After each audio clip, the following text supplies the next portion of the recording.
Mình lên cho anh em một căn hộ tập thể tầng 1 phố Nhân Hòa, diện tích là 72 mét vuông, cực đẹp anh em nhé.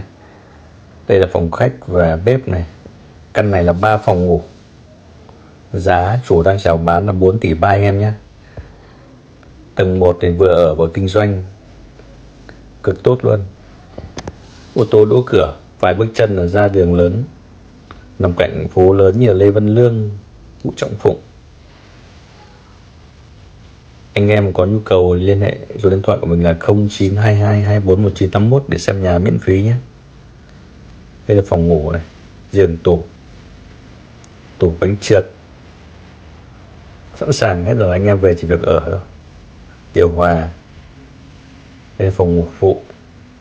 Phòng ngủ phụ thì chưa có giường, mọi người về đóng thêm nhé.